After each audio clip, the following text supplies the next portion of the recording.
Chers compatriotes, je n'ai jamais aimé les flagorneries et autres cultes de personnes. J'ai toujours ignoré les expressions telles que Sonko est le gardien de la Révolution. Mais après 2 ans de combat acharné dans ce capharnaüm du système, j'accepte avec humilité.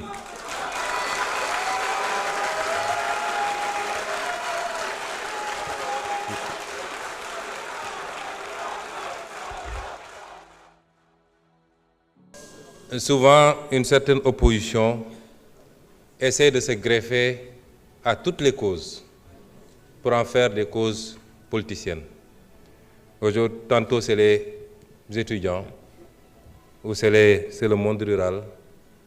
Je me suis rendu effectivement dans le monde rural en tant que Premier ministre. Je ne pense pas que sous vos régimes, les premiers ministres l'auraient fait. J'ai pris contact directement avec le monde paysan, que je connais très bien. Je me suis solidarisé et je me suis expliqué. Nous avons hérité d'un pays qui est ce qu'il est, mais des efforts substantiels ont été faits. Li ci gën a gàtt rek mooy tey boo demee ci kaw gi amul fenn fooy dem ba ñu joytu ci wàllu jiw bi wala engrais gi. Donc, et ça nous a valu quoi? Une production record de 900 000 tonnes. Parce que si nous avons affaire de commercialisation, nous avons rapporté avec la masse que nous avons produit cette année, qui est une production exceptionnelle. Les équipes du docteur Mabouba Diagne et Alpha ont fait un travail exceptionnel. Nous avons des statistiques avérées. Nous on a fait 1 million de tonnes. En passant, en 2017, nous promettrons d'ailleurs autosuffisance en riz, dans la vallée et ailleurs. Donc, du travail concret a été fait. Si on a une production, l'écoulement ne aller au même rythme que si on produirait 400 000 tonnes ou 250 000 tonnes ou 500 000 tonnes. C'est le premier élément. Dans le nord, pratiquement, dans le centre, il y a encore quelques poches. Les centres, les points de collecte. Je suis interpellé monsieur le ministre du Commerce. Sur les points de collecte. Il y a quelques problèmes. Les problèmes bu amé dañ nan amna. Volet commercialisation bi amna ay problèmes yo xamné amna njort ni année prochaine dootul am. Année biñu jitu suñu première campagne production bi ci bopam mo amone problème. Tay waxatuñu production. Ba ci les produits horticoles. Tay dañuy dem ba dañuy obligé tej marché bi, pomme de terre bek, soble bek, machallah. Kon amna encore des problèmes. On va les régler. On est à notre deuxième campagne. Sur les 50 campagnes à venir, vous verrez ce que les paysans vont avoir. Inch'Allah. Donc, il y a des problèmes qu'on est en train de régler.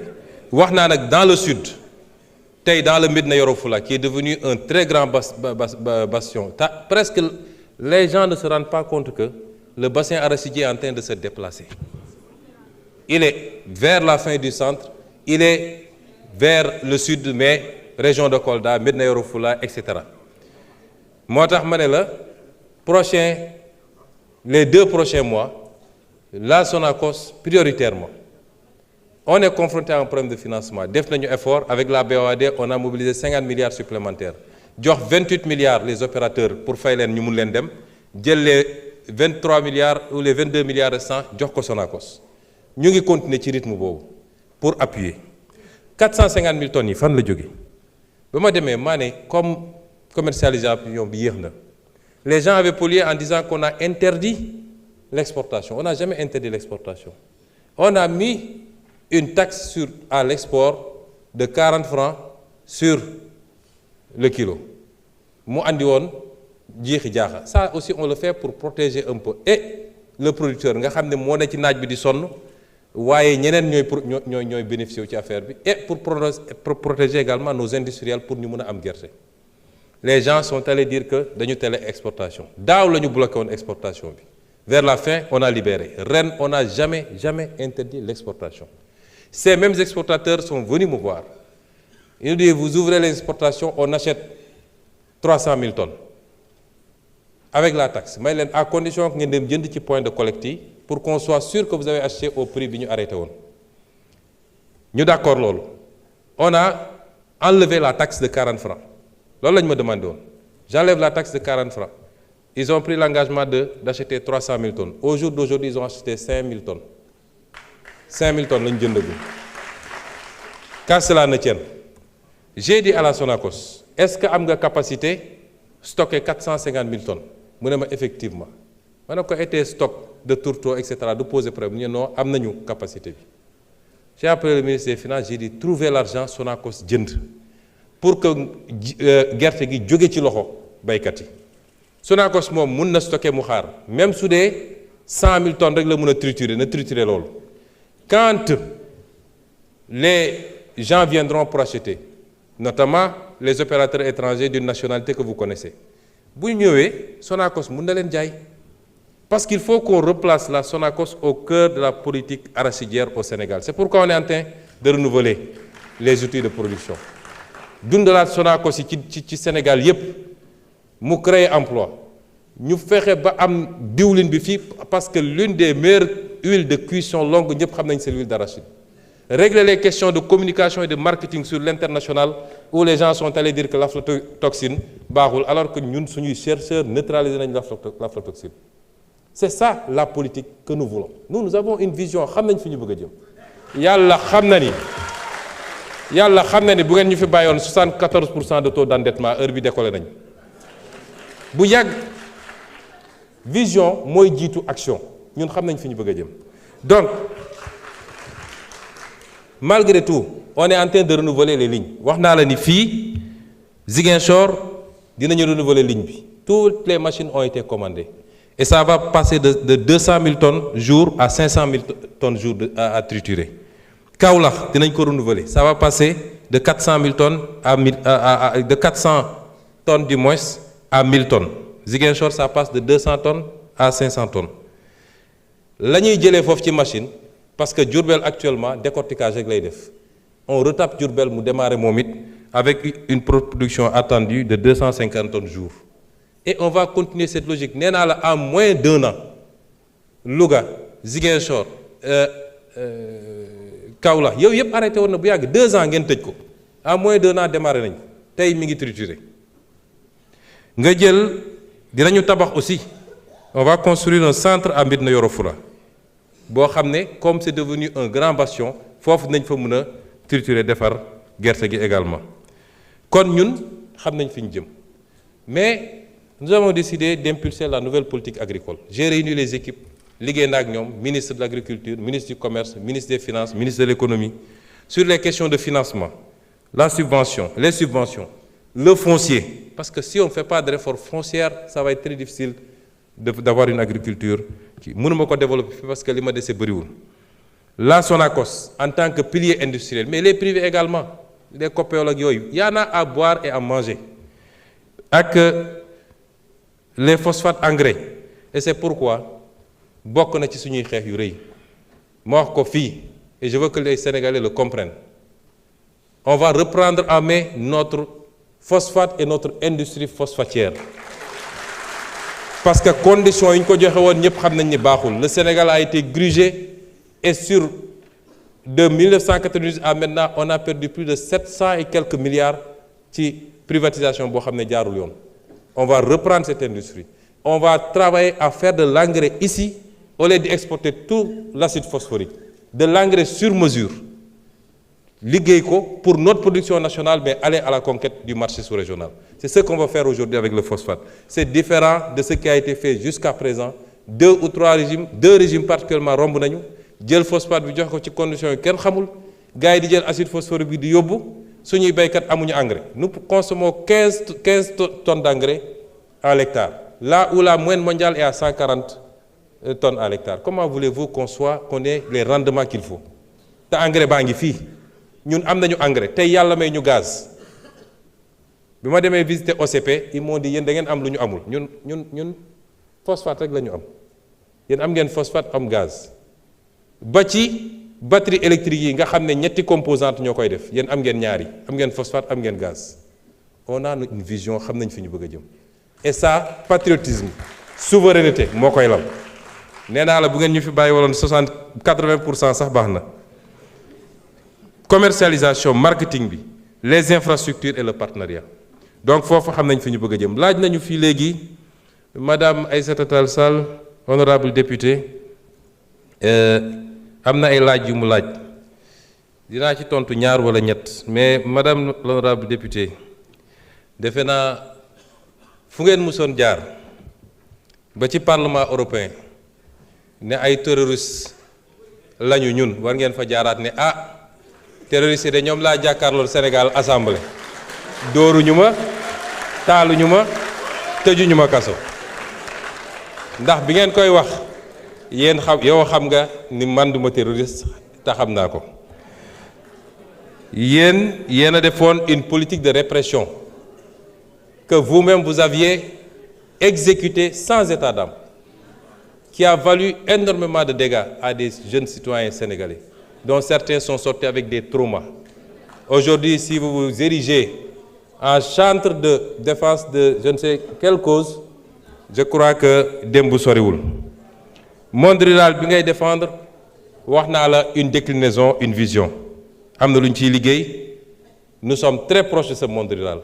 Je vous ai dit, on est à notre deuxième campagne, nañ dem troisième, quatrième campagne, vous verrez ce qu'on va faire avec ce monde rural-là. Sans compter le volet élevage bi nga xam ne la ñu àndeegum rek pour renforcer le cheptel et le bonifier ñoom ñëpp gis nañ ko ci diir bu gàtt. kon liggéey bi ñu ngi ci il faut pas essayer de récupérer des causes yoo xam ne si les gens sont dans cet état responsabilité bi yéen la. dañuy wax mbirum lan moo changé ci diggante bi ba tey mbirum ñaari tur yi la fa doon amu fi fii yàgg dañ fay jàpp nit mais bu ñu defee pression politique ngeen bàyyilu leen tey pression mënul am nun kenn duñu woo di ñu wax lu jëm ci loolu du fii du niveau international. Qu'est-ce qui a changé? Alors, vous avez parlé du dialogue. Dialogue, nous musuñu am rupture de dialogue avec qui que ce soit, surtout pas avec les étudiants. Dialogue yaa ngi am ministre baa ngi convoqué mi ngi recevoir mi ngi wax nee nga dañu ubbiwaat université bi mais xanaa da nga lire communiqué bi université bi ubbi nañ ko ba je comprends pas. Assemblée de l'université nañ ubbi nañu université bi kon kay y a pas de problème étudiants yi bëgg a jàng. wax naa ko léegi les conditions seront totalement réunies pour que étudiants yi dem jàng dans la sérénité et c'est l'appel que je relance et c'est un appel du grand frère pour ne pas dire du papa ndax man école publique bu yàqoo ma yàqule keroog dama génn gis sama doom ci kër ma ne ko looy def fii mu ne ma non dañoo grève quoi ma ne ko ban grève mu ne ma solidarité ak université ma ne ko yow léegi sa baay ngay xeexal doo dem jàngi. kon ñun amuñu benn intérêt école bi yàqu benn intérêt le débat sur les rappels ou pas le problème de l'université est un problème structurel il faut ñu d'accord ni université il faut ñu réformer ko il faut ñu stabiliser ko yàgg naa am 94 vous étiez avec le régime socialiste xam nga fi mbir ni jaar ba ñu stabiliser cursus bi. Après première alternance mbir mu yàquwaat di yàqu ba egsi fii buñ ko bàyyee nii université ci boppam moo dul amati Sénégal il faut qu'on fasse les réformes qu'il faut sans brutalité dans le dialogue et les échanges li am ñépp am nañ ci responsabilité yéen a fi tëj université bi 1 an loolu dafa impacté ba léegi 1 an yéen a ko tëj université bi ñu war a def ay rattrapage mbir mi Covid bi njëkk na fi ñëw andi problème. ba ci les enseignants loolu yëpp dinañ ci waxtaan parce que boo waxtaanee yéen étudiants yi dañ la naan ñun dañuy jàng waaye du ñu am encadreur dañuy daw ci gannaaw pour am un encadreur suñu bëggee terminer suñu master bi et pourtant il y a des étudiants qui trouvent le temps d'aller encadrer ailleurs ñëpp dañuy toog ñu waxtaan ñu teg réew mi ci yoon réew dañ koy teg ci yoon ñu xam ni nii lay doxee te nguur goo xam ne lu yëngatu nga daw doo mës a defar réew. doo teg réew mi ci yoon bi waaye nguur googu il faut moom ci boppam mu njëkk a góorgóorlu pour les bourses de sécurité familiale je crois que sur le budget 2026 35 milliards ont été inscrits d'ici la NFR d'autres crédits vont être inscrits du moins nous sommes sur la route de ramener la bourse l'audit dira ce que vous aviez fait de la bourse en tout cas le régime passé c'était devenu une succursale politique pour caser des trucs Pour conclure, Monsieur le Président, je voudrais lancer un appel au peuple sénégalais. Nous sommes dans un monde à la croisée de chamboulements majeurs. yàgg naa leen wax li borom xam-xam yi ci science politique di wax le piège de Thucydide mooy àdduna day dox étape bu nekk am ay changement tey am na ay blocs yuy constitué wu am puissance bu mag ba fi newoon te àdduna tey dooleem wàññeeku beneen puissance di jóg ànd ak blocam loolu foo ko mus a gis dafa ànd ak ay heure dafa ànd ak ay chamboulement ci wàllu économie ci wàllu sécurité ak ci yeneen wàll nun Afrique lan lañ ci war a jëlee réflexion stratégique bi foofu la war a nekk les débats inutiles yi ñuy téye fii suba ba ngoon jot am diw andil Masamba nekkul nit ñi newuñu ci foofu àdduna dépassé na foofu et c'est ce message que je veux lancer aux Sénégalais et aux Africains. L'Afrique n'a pas besoin qu'on l'asphyxie par la dette injuste et odieuse. Elle a besoin de croissance pour tirer le monde. Parce que le seul îlot de croissance dans ce monde-là, c'est l'Afrique. Amul fenen. C'est l'Afrique où tout est à construire. Est-ce que ça se fera sans les Africains, comme ça a toujours été le cas, depuis la traite négrière, la colonisation, la néocolonisation? C'est à nous, Africains, de répondre. Il faut que nous élevions le niveau de débat. Débat yi am Sénégal doo dem benn dëkk buy avancer boo xam ne ci débat boobu lañ nekk. Il faut aujourd'hui qu'on sache que l'Afrique n'a pas besoin de ça, de cette dette odieuse. J'ai eu à recevoir à Addis Abeba l'éminent économiste américain, le professeur Jeffrey Sachs. En l'écoutant, je me suis entendu parler, je me suis entendu écrire. Telle était forte notre convergence de vues. Et voilà ce qu'il disait en substance, et il me permettra de le citer. Ce qui intéresse le FMI, ce n'est pas votre développement. Ce qui intéresse le FMI, c'est que vous restiez pauvre et sage.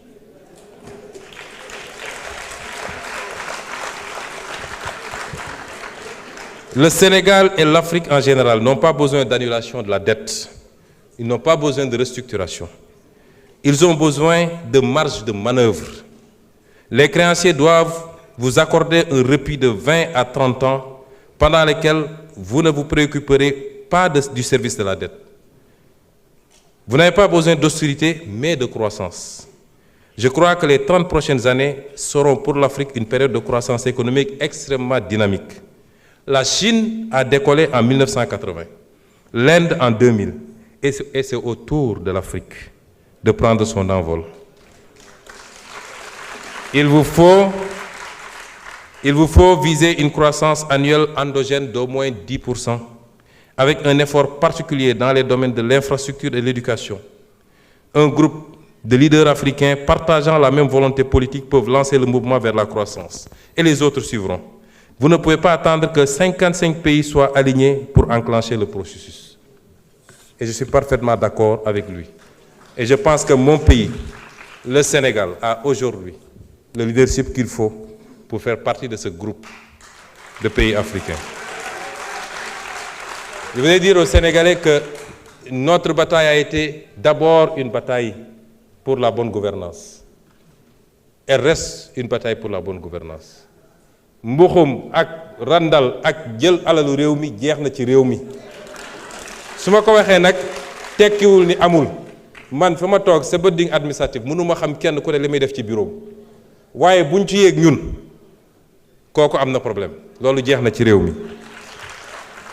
Notre bataille a été une bataille pour la souveraineté dafa am ay projets yu ma fi cité moo tax faw ma wax leen ko fii croissance à 2 chiffres dinañ ko def bu soobee yàlla te dinañ ko def suffisamment longtemps pour mu am les retombées qu'il faut et ñu mën a construire un développement.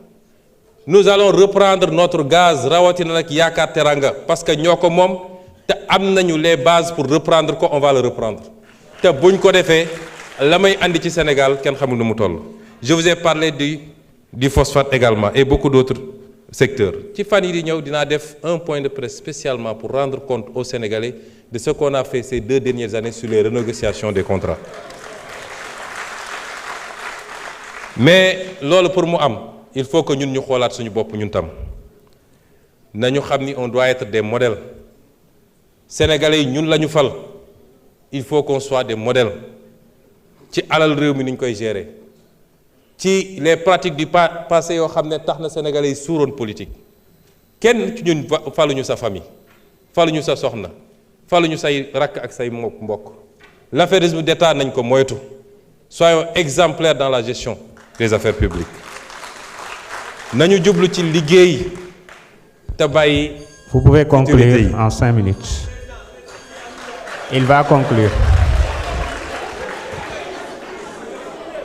Vous pouvez conclure. nañu jublu ci liggéey te bàyyi futilité yi parce que liggéey mooy permettre ñu éviter yenn yi nañu waxante dëgg yu bëri yu ñuy wax fii ñi ngi wax ci affaire ñaari tur yi ñi ngi wax ci xawma simol lañ ko tuddee maître Bamba si sa xam na ci dara wax nañu ci yu bëri yu am sax ci comportement ci réseaux sociaux ak feneen li ko andi mooy bëgg facilité nañu dellu ci cette valeur fondamentale qu'est le travail parce que moo lay permettre nga dund gu nooy waaye jaamu yàlla la ci boppam nañu cultiver cette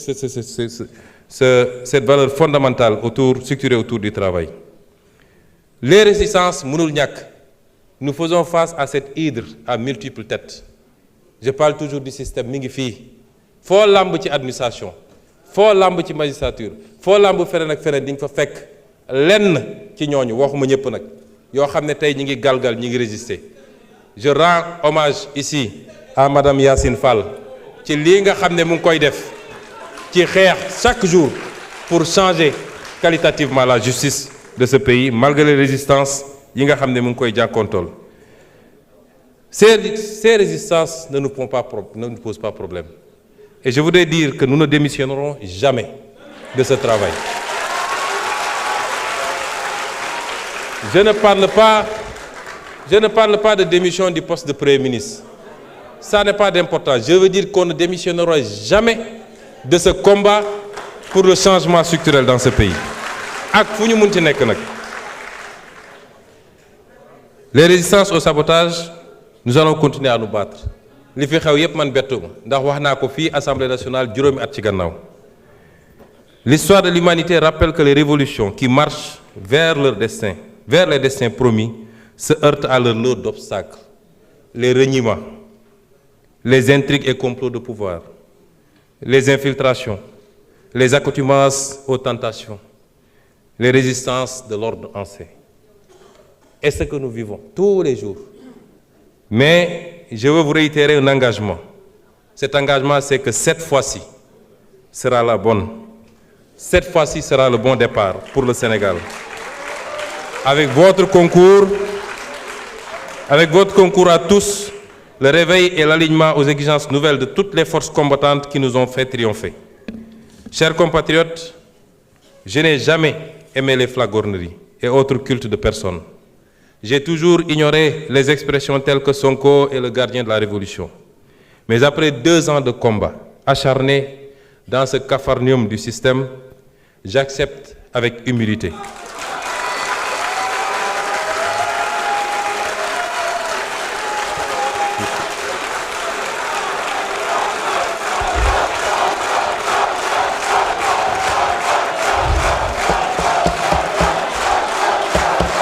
Regardez le temps. Vous êtes en train de lui grignoter des minutes. Hein?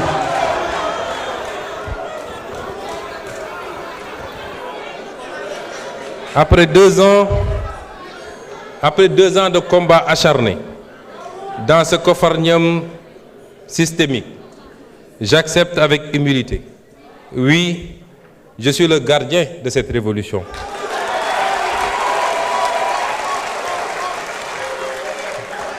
Je le suis dans la limite des moyens et pouvoirs qui sont les miens. Mais je le suis avec vous, des millions de Sénégalais d'ici et de la diaspora, qui n'ont pas oublié pourquoi tant de sacrifices, qui n'attendent de nous rien que la vérité, la droiture, l'éradication des tares d'un système honni et le don de soi pour la patrie. Je vous remercie.